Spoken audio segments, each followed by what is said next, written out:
Bienvenidos al episodio número 6 del Sueño Americano, vuestro podcast NBA.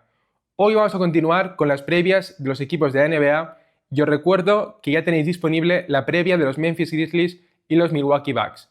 Si aún no habéis visto ese episodio, tenéis el enlace aquí en la descripción. Bien, en esta ocasión es el turno de los Portland Trail Blazers y los Washington Wizards, dos equipos cuyas situaciones y aspiraciones nada tienen que ver con la de los Bucks o los Grizzlies. Y como ya comenté en el primer episodio de previas, he emparejado a todos los equipos de la NBA para estos episodios en base a un nexo común. Y en este caso, lo que une a los Blazers y los Wizards no es el hecho de que sean dos de los peores equipos de la NBA, que también, pero el motivo que he escogido para juntarlos ha sido el traspaso de Deni Avdija, que ha pasado de los Wizards a los Blazers este verano. Y este va a ser el punto de partida del episodio. Empezaremos analizando, por tanto, este traspaso y a partir de ahí ya nos centraremos individualmente en cada uno de los dos equipos. Pues bien, vamos a por ello. 3, 2, 1, ¡empezamos!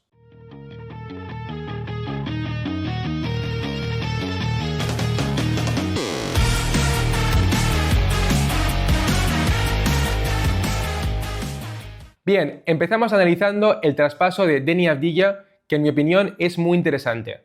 Evidentemente no ha tenido el impacto mediático que sí que han tenido otros movimientos recientes, como el de Klay Thompson a los Mavericks o el de Paul George a los Sixers. De hecho, muchos fans casuales de la NBA a lo mejor ni saben quién es Avdija, especialmente si, digamos que de forma comprensible, no han seguido a los Wizards de cerca estos últimos años. Bien, pues Avdija es un jugador israelí de 23 años que fue drafteado por los Wizards en 2020 con el pick número 9. Por lo tanto, en principio, un jugador prometedor de primera ronda de lotería de draft, pero tuvo un arranque lento en su carrera NBA hasta que este último año, la temporada 23-24, finalmente explotó y dio un gran paso al frente, mejorando prácticamente en todas las facetas del juego. Concretamente promedió 15 puntos, 7 rebotes y 4 asistencias y además mejoró considerablemente su tiro exterior, anotando más del 37% de sus triples, siendo que en las primeras 3 temporadas estaba por debajo del 32%. Esta mejora le llevó a ser el sexto clasificado en las votaciones por el premio al jugador más mejorado. Y además, cabe comentar un dato muy importante, que es que antes de empezar la temporada pasada, creo que fue a principios de octubre de 2023, firmó una extensión por 4 años y 55 millones, que además fue un contrato estructurado de forma descendiente, de modo que cada año cobra un poquito menos que el anterior.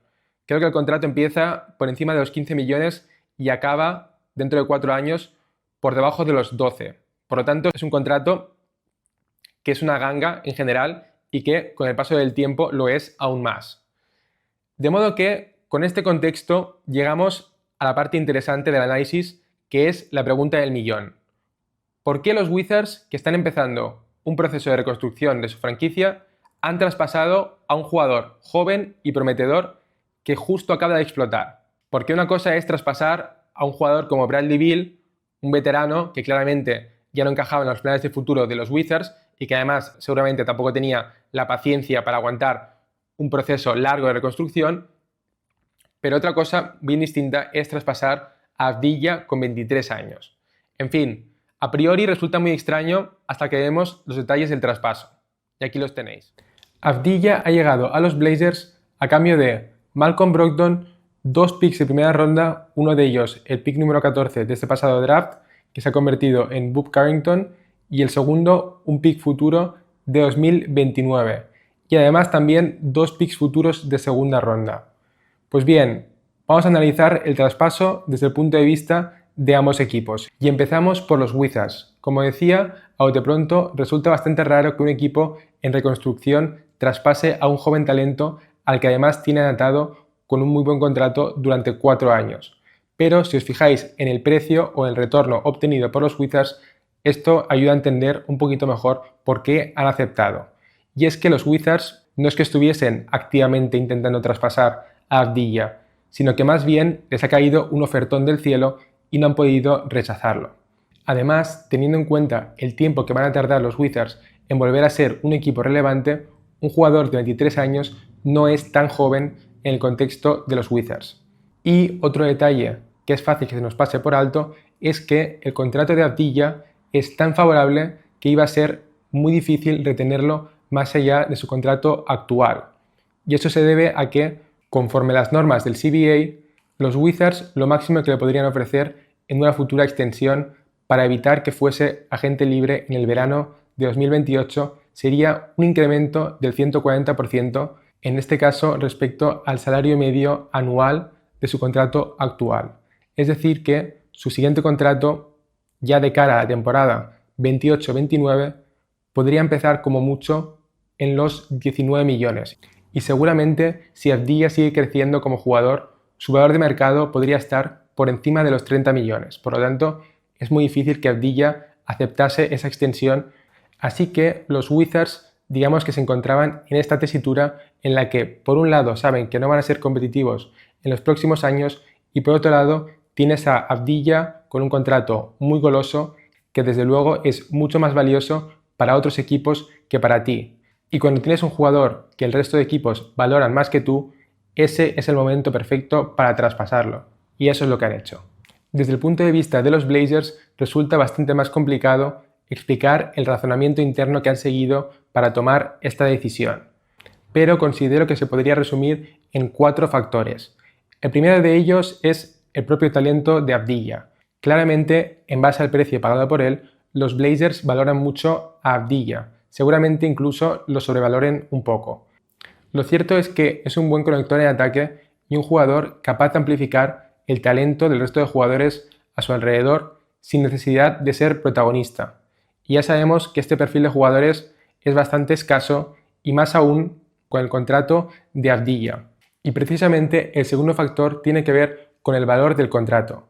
Y es que el hecho de que sea descendiente y de que se trate de un jugador joven y que está en pleno crecimiento, significa que seguramente dentro de 1 o 2 años los Blazers podrían volver a traspasar a Avdija y recuperar toda o la mayor parte de la inversión que han hecho por él. Por lo tanto, los riesgos de que este traspaso salga fatal son bastante bajos. En tercer lugar, hay que tener en cuenta el contexto de la actual plantilla de los Blazers. Y es que los Blazers tienen a muchos jugadores jóvenes y al inicio del verano tenían disponibles 4 picks de este pasado draft, pero decidieron traspasar 3 de ellos.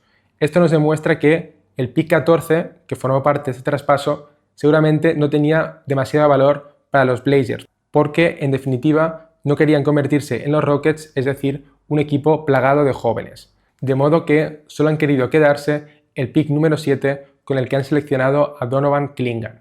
Y por último, como ya anticipé en mis pronósticos que hice en Twitter al principio del verano, al principio del off-season, apunté que los Blazers tenían como objetivo prioritario reducir la masa salarial del equipo, es decir, reducir el coste de la plantilla. Y con este movimiento no olvidemos que se han ahorrado 7 millones, que era la diferencia entre el salario de Brogdon y Avdija. Así que en este sentido también misión cumplida. Por todo lo comentado, me gusta más el traspaso para los Wizards que para los Blazers, pero tampoco creo que sea ningún desastre para los Blazers. Y con esto nos adentramos ya en la previa de los Blazers. ¿De dónde vienen? Pues bien, vamos a hacer una cronología muy resumida, empezando en el verano de 2021, momento en el que despidieron al antiguo entrenador Terry Stotts, que fue reemplazado por el actual entrenador Chauncey Billups. Y esta fue, en mi opinión, la primera señal del fin de ciclo o del fin de la etapa de los Blazers de Lillard y McCollum. Poco después, en diciembre de 2021, hubo un cambio en la gerencia, es decir, en la posición de General Manager. Neil Olshey, que llevaba casi 10 años en el cargo, fue destituido por violar el código de conducta y crear un ambiente de trabajo tóxico para los empleados del equipo usando tácticas de intimidación y bullying. Esta fue la conclusión a la que llegaron tras una investigación interna en los Blazers, que no desvelaron más detalles, de hecho fueron bastante herméticos en cuanto a la investigación, pero como vemos la decisión final fue drástica e inmediata, despidiendo a Neil Olshey. Por lo tanto, parece que los incidentes fueron bastante graves. Y la persona que ocupó su lugar fue Joe Cronin, que llevaba también unos 15 años trabajando para los Blazers, así que un hombre de la casa, que inicialmente actuaba como GM interino y por lo tanto tuvo que superar una especie de periodo de prueba antes de que lo confirmaran como General Manager a tiempo completo. Y de hecho, digamos que esa decisión de hacerle General Manager fijo se debió en parte a su gestión del traspaso de McCollum en febrero de 2022 a los Pelicans, que fue un traspaso también bastante acertado y el comienzo ya en el plano competitivo de la demolición de estos Blazers liderados por Lillard y McCollum. Posteriormente, el verano pasado, en 2023, se produjo la ruptura final del proyecto con el traspaso de Lillard a los Bucks. En mi opinión, fue un traspaso muy necesario y fue una operación o un verano, porque el culebrón duró todo el verano, muy bien gestionado, porque recordemos que los Heat y el propio Lillard estuvieron presionando mucho a los Blazers porque Lillard quería recaer en los Miami Heat, pero los Blazers se plantaron, aguantaron la presión y esperaron a que llegase la mejor oferta. Y esta vino de la mano de los Bucks, que hicieron un all-in completo por Lillard, y los resultados o la valoración de este traspaso, digamos que sonríe a los Blazers de momento, porque el rendimiento de Lillard en los Bucks, por decirlo suavemente, no ha sido óptimo. Y bien, ¿cuáles fueron las condiciones de ese traspaso? Pues, entre otras cosas, los Blazers consiguieron a Jrue Holiday como pieza principal en el retorno por Damian Lillard, y lo que hicieron es volver a traspasar a Jrue Holiday a los Celtics para conseguir aún más picks y aún más jugadores interesantes. De hecho, consiguieron a Robert Williams, Malcolm Brogdon, el pick protegido top 4 de los Warriors del 2024, que acabó siendo el pick 14 de este draft, y el futuro pick de los Celtics de 2029, que está totalmente desprotegido. Así que, como veis, en total consiguieron muchísimas cosas a cambio de Damian Lillard. Y el resultado en el plano competitivo para los Blazers fue que el año pasado quedaron últimos en el oeste con un total de 21 victorias y 61 derrotas. Pero esto no debería sorprender a nadie, porque es lo que sucede cuando desmontas un proyecto y empiezas a construir uno de cero. Así que pasamos ahora a hablar de los movimientos de mercado. Bien, en primer lugar he puesto a los 3 candidatos a recibir una extensión de contrato, que son Anfernee Simons, DeAndre Ayton y Robert Williams, pero si os fijáis he puesto una cruz para todos ellos porque considero que son extensiones poco realistas, bien porque no se las merecen, como es el caso de DeAndre Ayton, o bien por riesgo de lesiones, como en el caso de Robert Williams, o bien porque tiene más sentido un traspaso en el caso de Anfernee Simons. De hecho, yo confío en que Simons o Jeremy Grant serán traspasados entre ahora y inicio de temporada, o si no, como muy tarde en el trade deadline de febrero. No digo que ambos, pero por lo menos uno de los dos. Y uno de los destinos que más suenan es Los Ángeles Lakers. Y en cuanto a entradas y salidas, ya hemos hablado del traspaso de Brogdon y picks por Avdija, así que solamente nos queda hablar de Donovan Clingan, que fue el pick número 7 de este pasado draft. También comentar que, como decía, los Blazers tenían inicialmente 4 picks para este draft y traspasaron el resto. Entonces, quiero repasar qué ha pasado con esos picks. En primer lugar, el pick número 14 formaba parte del traspaso por Avdija. Después, el pick número 34 lo traspasaron a los Knicks a cambio de 3 picks futuros de segunda ronda, por lo tanto, un valor razonable. Y finalmente, el pick número 40 lo vendieron simplemente por dinero. Y esto siempre es una mala noticia para los fans del equipo, porque tened en cuenta que vender un pick a cambio de dinero es simplemente malgastar un pick. Para que se entienda, es como si, por ejemplo, tuvieses un billete de lotería y viene alguien y de repente le prende fuego. Y tú dices, ¿pero qué haces? ¿Por qué lo quemas? Y te dice, bueno, ¿qué más da? Seguro que no ibas a ganar. Hombre, si lo quemas, seguro que no. Evidentemente, con el pick número 40 nadie te garantiza seleccionar a un grandísimo jugador, pero si lo regalas, nunca lo sabrás. Pues bien, pasamos a hablar del pick número 7 con el que los Blazers seleccionaron a Donovan Clingan. Personalmente es un jugador que me gusta bastante por lo que he visto y por lo que he oído, y a priori es muy buen valor para ser el pick número 7. Pero ya sabemos que con los rookies hay pocas certezas, así que tampoco voy a poner la mano en el fuego por él. Sí que es verdad que tiene ya un talento descomunal en defensa como protector del aro y que por lo tanto es su gran carta de presentación. El problema es que en los Blazers hay exceso de pivots, porque también está Ayton y Robert Williams. Así que Clingan podría tener problemas para disfrutar de minutos y protagonismo suficiente para desarrollarse en sus primeras temporadas en la NBA, salvo que, como yo espero que hagan, traspasen a Ayton o Robert Williams. Así que ya veremos. De momento lo que hemos visto es su actuación en el Summer League, donde en mi opinión se han confirmado las sospechas positivas en defensa y las sospechas negativas en ataque. Por un lado, en defensa ha logrado el récord de tapones en un Summer League con 4,3 tapones por partido y superando de esta forma al hombre que tenía el récord hasta el momento, que era Wemby, con 4 por partido, y es que era una auténtica bestia en la pintura. De hecho, tal vez su mejor actuación fue en ese famoso partido frente a los Wizards en el que Alex Sarr, el pick número 2 del draft, tuvo una actuación fatídica lanzando 0 de 15 en tiros de campo, y esto se debió en gran parte al gran trabajo defensivo de Donovan Clingan. Y como decía, en el otro lado de la cancha, pues más bien todo lo contrario. Sabíamos que no supone ningún tipo de amenaza en el tiro exterior, pero lo que fue sorprendente es que lanzó tan solo un 37% en tiros de 2. Por lo tanto, ya vemos que la faceta ofensiva va a ser un problema en el inicio de la carrera de Clingan, y parece ser que su eficiencia en ataque en la universidad se debía más bien al sistema de UConn, que permitía camuflar gran parte de sus deficiencias, y también al hecho de que se enfrentó a rivales bastante flojos. Por último, cabe comentar que tiene bastante potencial como pasador, recordando un poco a Andrew Bogut en su etapa en los Warriors, pero tampoco es una faceta que domine a día de hoy y simplemente ha mostrado flashes intrigantes, así que aún le queda mucho trabajo por delante.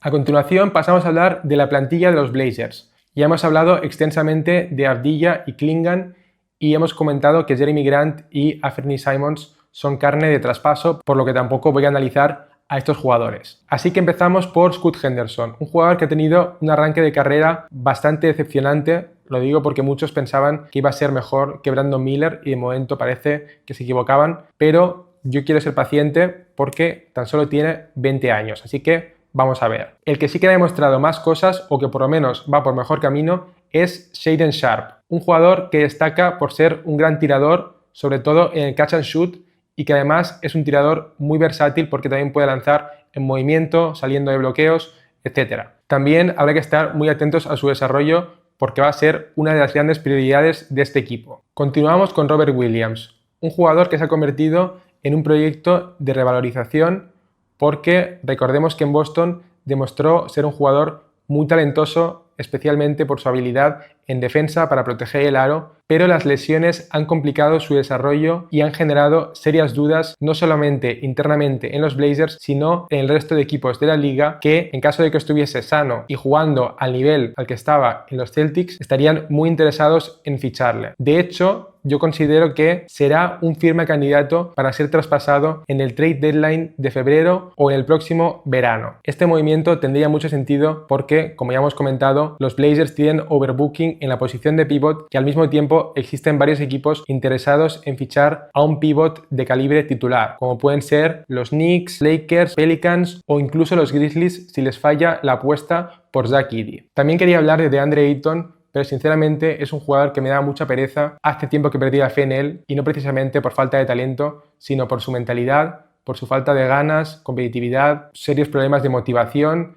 En fin, es un jugador que parece que no quiere estar en la NBA y por lo tanto ya veremos cuál será su futuro, pero para mí no pinta nada bien. Y bueno, por último comentar que en estos momentos los Blazers tienen 14 contratos garantizados y por lo tanto hay una última plaza disponible en la plantilla por la cual están batallando Dalano Banton y Devonte Graham. Pasamos a hablar de la situación financiera de los Blazers. Evidentemente, casi no hace falta ni que lo diga, no van a pagar el impuesto de lujo. Esto no se debe a que sean un equipo tacaño, sino al hecho de que ni siquiera aspiran a entrar en playoffs, por lo tanto no tiene ningún sentido pagar el impuesto este año. En cuanto a los contratos, El mejor, en mi opinión, es el de Deni Avdija, que ahora sí que os ofrezco los detalles. Cobrará en las próximas 4 temporadas 15,6 millones, 14,4, 13,1 y finalmente 11,9. Como decía, un contrato descendiente y muy goloso. Y el peor, sin duda, es el de DeAndre Ayton, al cual aún le quedan 2 años de contrato, cobrando 34 y 35 millones respectivamente. A nivel de recursos o futuros draft picks, se podría decir que los Blazers se encuentran en muy buena situación. Por un lado, le deben a Chicago un pick protegido top 14 y si os fijáis he puesto un asterisco para indicar que esta obligación dura 4 años, es decir, hasta 2028. Esto significa que la única forma de no tener que darle ningún pick de primera ronda a los Bulls sería no entrar en playoffs en los próximos 4 años. Y bien, aunque este próximo año sea un buen año para hacer tanking, porque se espera que haya un draft potente, tampoco creo que sea plan de estar 4 años seguidos haciendo tanking. Además, quiero que os fijéis en otra cuestión y es que en 2028 tienen swap rights, lo que viene siendo el derecho a intercambiar su pick, en este caso con los Bucks.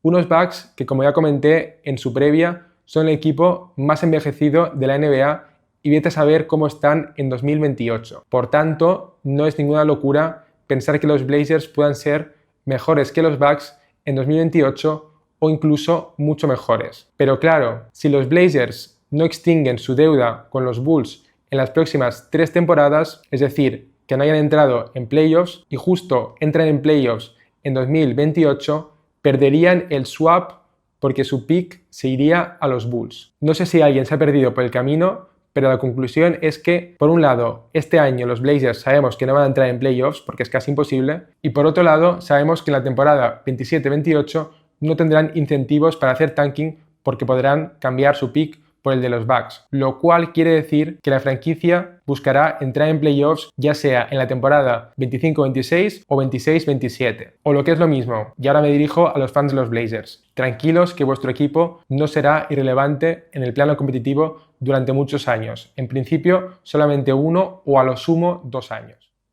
Por último, hay que hablar del futuro. ¿A dónde van estos Blazers?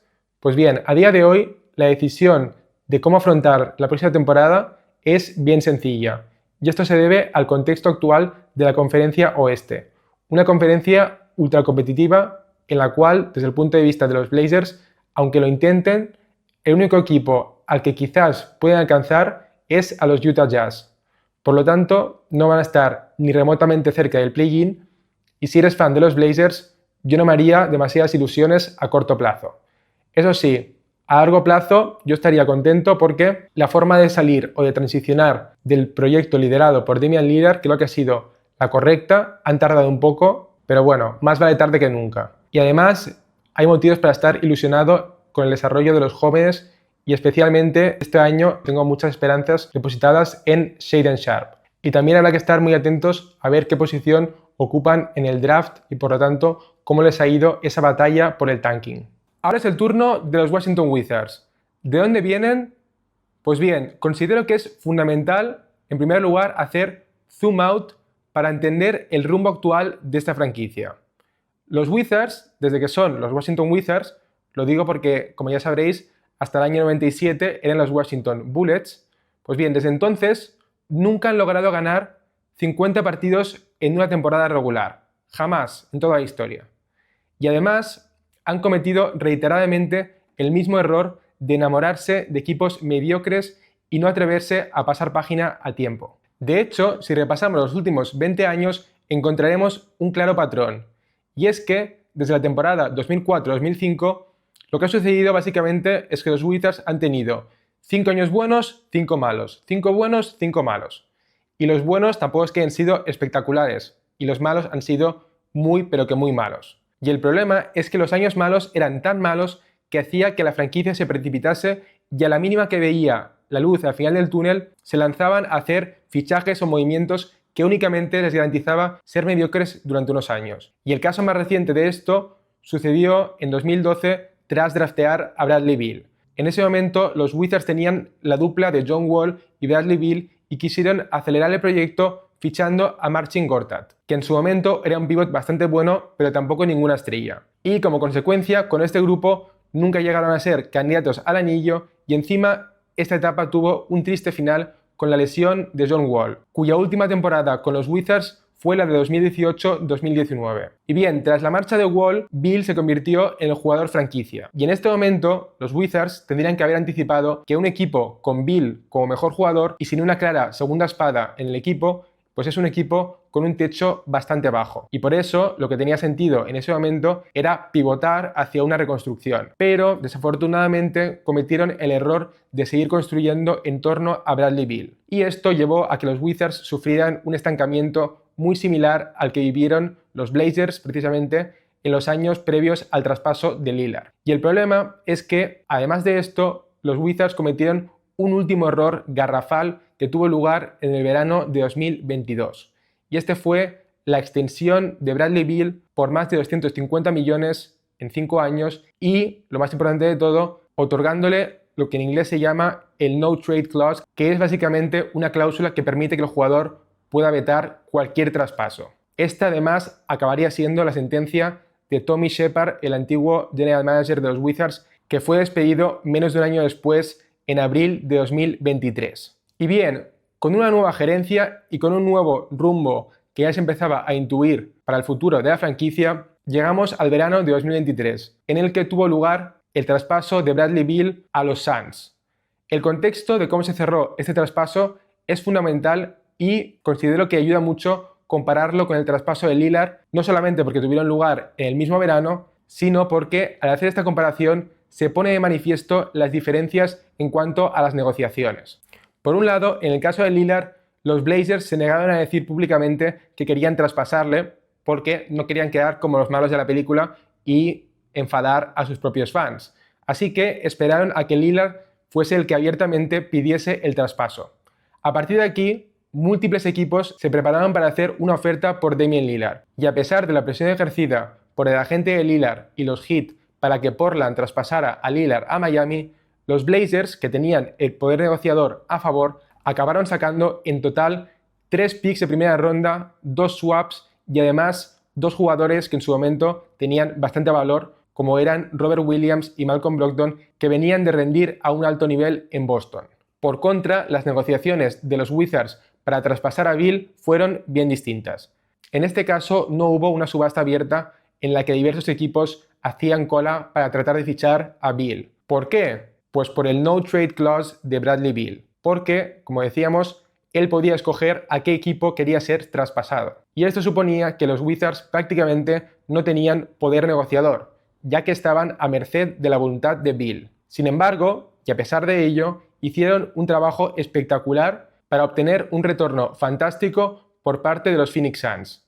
Concretamente se llevaron a Chris Paul, Landry Shamet, 4 swaps de los Suns y 5 picks de segunda ronda. Y además subieron del 8º al 7º pick en el draft de 2023 para seleccionar a Coulibaly. Y también no olvidemos que ese mismo verano traspasaron a Porzingis a los Celtics, aunque en este caso el retorno fue bastante flojo porque, si no recuerdo mal, Porzingis acababa contrato y no quería quedarse en Washington, por lo tanto los Wizards no podían exigir demasiado. Y de esta forma, al traspasar a sus 2 mejores jugadores, Bradley Beal y Kristaps Porzingis, empezó la reconstrucción de los Wizards. ¿Y cómo va a ser esta reconstrucción?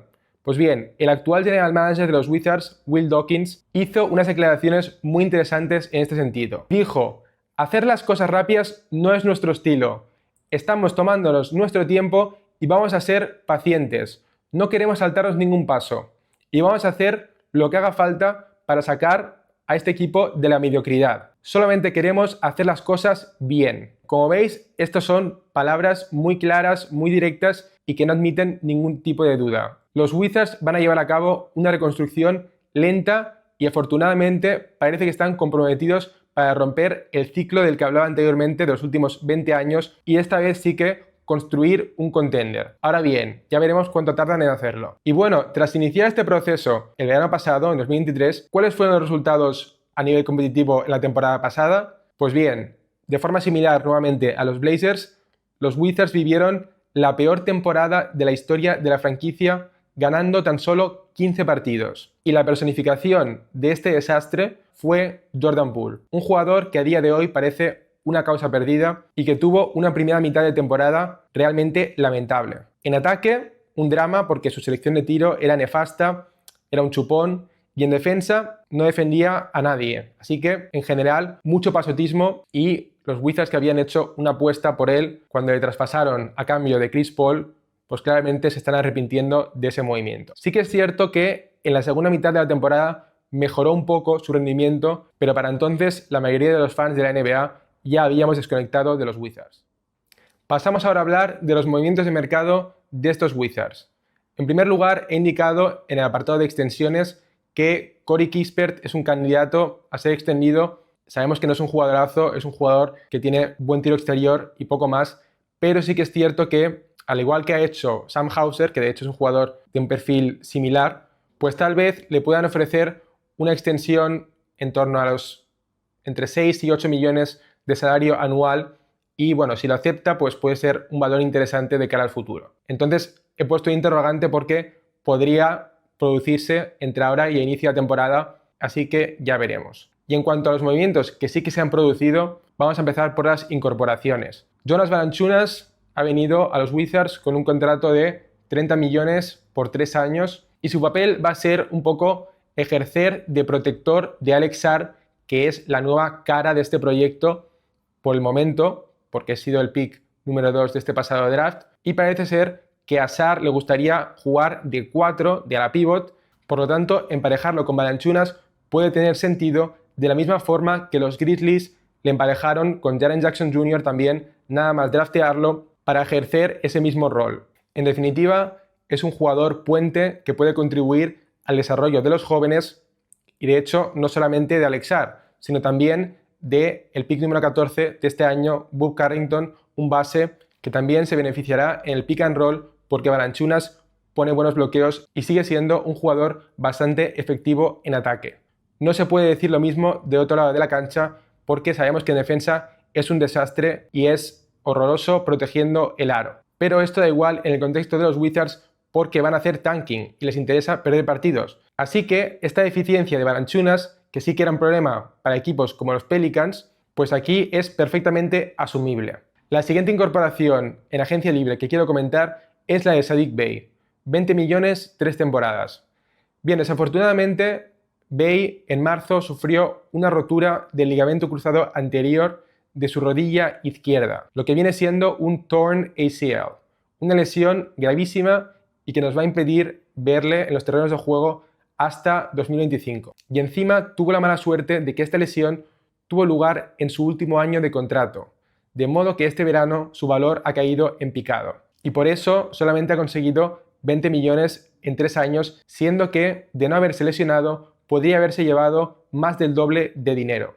Una pena para él. Y bueno, ¿qué aporta Saddiq Bey? Pues bien, es un gran tirador exterior, sobre todo de alto volumen, y al igual que Valanciunas, su defensa es un drama. Pero, como decía, este defecto se va a camuflar en un equipo que iba a dar pena en defensa con o sin él. Otro jugador que llegó vía fichaje, como ya hemos comentado, fue Malcolm Brogdon. Brogdon, al ser veterano, viene a asumir el papel de mentor. Y en función de cómo arranque la temporada, si vemos que está rindiendo a buen nivel y que además se salva de las lesiones, podría ser traspasado en febrero perfectamente. Aunque es cierto que su salario, aunque solamente le queda un año de contrato, es bastante alto, por encima de los 22 millones, y por lo tanto puede ser complicado encontrar a un equipo que esté dispuesto a dar valor positivo a cambio de Brogdon. Y en cuanto a rookies, pues tenemos al pick número 2, Alex Sarr, y al pick número 14, Bob Carrington, de los cuales tampoco quiero hablar demasiado en cuanto a rendimiento en la cancha, porque apenas los hemos visto, pero antes de dar 4 pinceladas sobre cada uno de ellos, sí que quería comentar que los Wizards le ofrecieron un contrato por el mínimo a Evan Fournier para que hiciese de mentor de Coulibaly y Alex Sarr debido a esta conexión francesa que comparten los tres, pero parece ser que Fournier rechazó esta oferta porque dijo que no quería hacer de mentor de nadie y que quería seguir compitiendo, por lo que acaba su etapa NBA y se ha marchado a Olympiacos. Bien, los rookies, Alex Sarr y Bob Carrington. En primer lugar, Sarr fue seleccionado con el pick número 2 y es un jugador que a mí me genera muchas dudas. En primer lugar, antes de entrar a valorarlo, hay que hablar de la polémica que se produjo previa al draft. Y es que, por lo visto, Alex Sarr hizo todo lo posible porque los Hawks no le draftearan con el primer pick. Esto es bastante extraño porque normalmente ningún jugador se niega o activamente trata de no ser el pick número 1 del draft, porque esto a nivel de caché, popularidad y reputación suele ser un plus importante. Pero claramente Sarr priorizaba el contexto y el encaje en su nuevo equipo y queriendo jugar de ala pivot sabía que en los Hawks iba a tener menos oportunidades porque los Hawks cuentan con Jalen Johnson en esa posición. Y por contra, los Wizards son prácticamente una hoja en blanco. Es cierto que tienen a Kuzma, pero tarde o temprano lo traspasarán y por lo tanto en los Wizards desde luego va a tener muchas más oportunidades para ser protagonista que en los Hawks. Así que por todo esto, Sarr se negó a entrenar y hacer entrevistas con los Hawks y al final consiguió su objetivo, que fue ser drafteado por los Wizards. Y bien, para mí esta actitud y este comportamiento, y aquí viene la parte negativa, por lo tanto, si sois fans de los Wizards os podéis tapar los oídos, para mí todo esto es una señal un poco peligrosa de un jugador que no acaba de ser un ganador o un competidor nato, que al fin y al cabo es lo que buscas de un jugador drafteado en el top 2 del draft. Por comparación, imaginaros a un jugador como Anthony Edwards. ¿Vosotros os imagináis que Edwards dijese antes del draft: yo no quiero ser drafteado número 1, prefiero ser el número 2 para ir a un equipo donde encajaré mejor y tendré un camino más sencillo y con menos presión?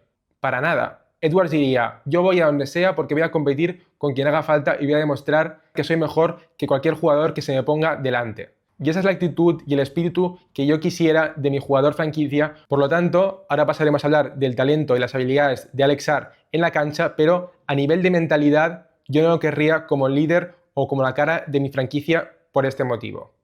Pues bien, los fans de los Wizards ya podéis reconectar. Ahora pasamos a lo bueno. Lo bueno es que Alex Sarr para muchos era el mejor prospect o el jugador que mejor pintaba de este draft. Esto se debe a que es un jugador versátil, muy atlético, con mucho potencial en defensa y que también ha mostrado flashes de poder desarrollarse en el tiro exterior. El problema es que el contexto en el que hemos visto jugar a Sarr es complicado de evaluar, porque Sarr estuvo jugando en la liga australiana, ni siquiera era titular y disputaba unos 20 minutos por partido.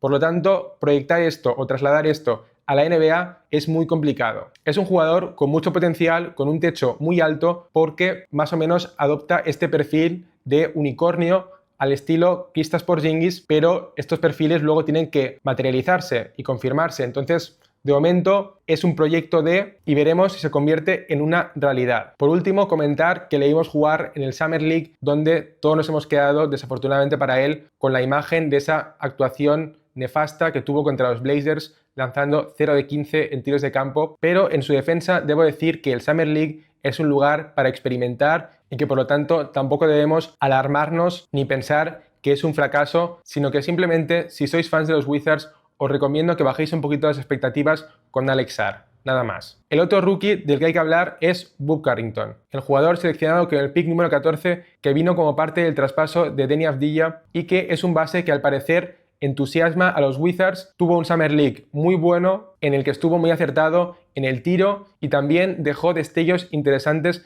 en la faceta creadora. Y para acabar hay que hablar de las salidas.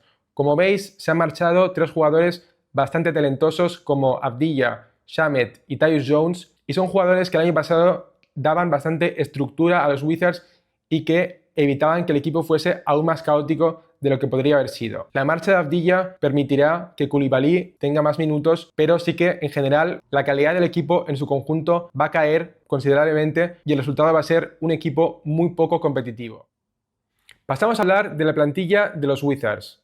Antes comentaba que los Wizards son una hoja en blanco. Con esto quiero decir que no hay ningún jugador que sientas que en un futuro podrá ser un claro número 1 alrededor del cual puedes construir tu equipo. De hecho, la mayoría de jugadores de la actual plantilla son irrelevantes para los planes de futuro de los Wizards. Los únicos jugadores a tener en cuenta, en mi opinión, son Sarr, Coulibaly y Carrington. El resto de jugadores o están de paso o son candidatos para ser traspasados. Por otra parte, ahora que hablamos de la plantilla, podría explicar cómo jugaron los Wizards la temporada pasada y analizar cuestiones tácticas como que el año pasado fueron un equipo nefasto en el rebote, pero no lo voy a hacer, porque es una auténtica pérdida de tiempo.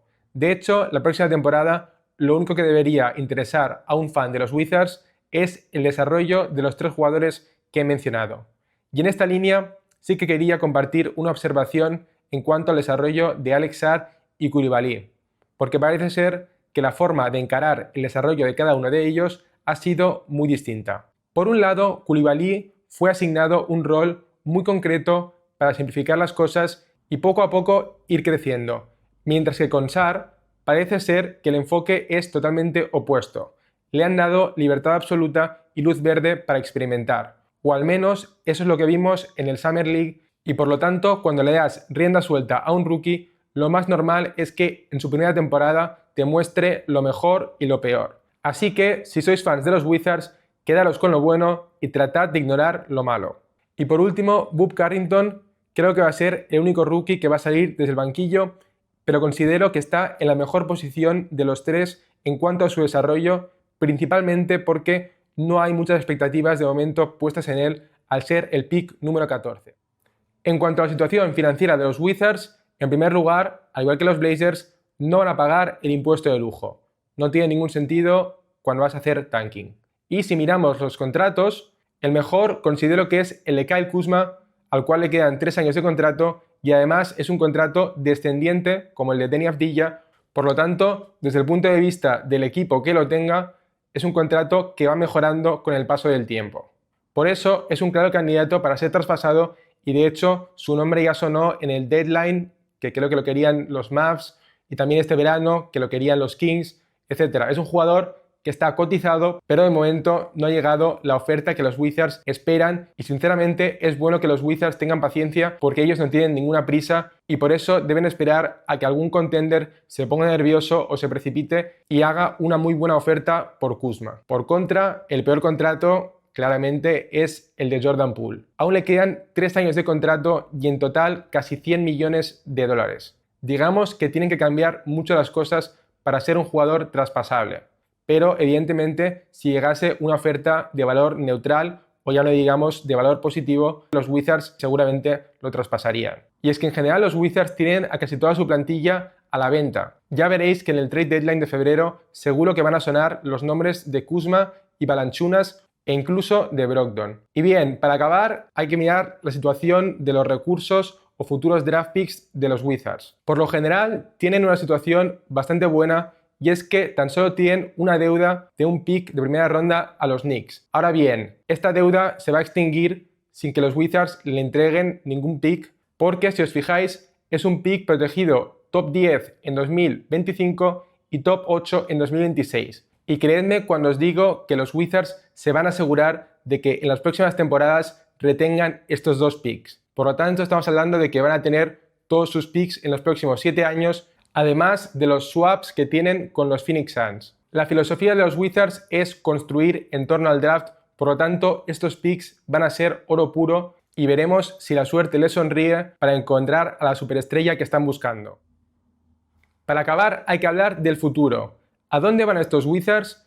Pues bien, como acabamos de comentar, nos vamos a un tanking lento, duradero y por lo menos de 2 años. Así que paciencia. Sabemos que los Wizards van a dar pena en el plano competitivo, pero sus fans deberían alegrarse porque por fin esta franquicia tiene un rumbo claro y deja de hacer el tonto y a malgastar años aspirando únicamente a ser mediocres. Y en cuanto a la visión de la nueva gerencia encabezada por Will Dawkins, parece que tiene las ideas muy claras y que sus objetivos prioritarios son establecer unos estándares de profesionalidad y volver a ser un equipo serio. Así que esperemos que aunque los Wizards van a perder muchos partidos, no sean el circo de la temporada pasada para que los jóvenes puedan desarrollarse adecuadamente. Nada más, con esto concluye esta previa de los Blazers y los Wizards. Muchas gracias por estar aquí y nos vemos en el próximo episodio.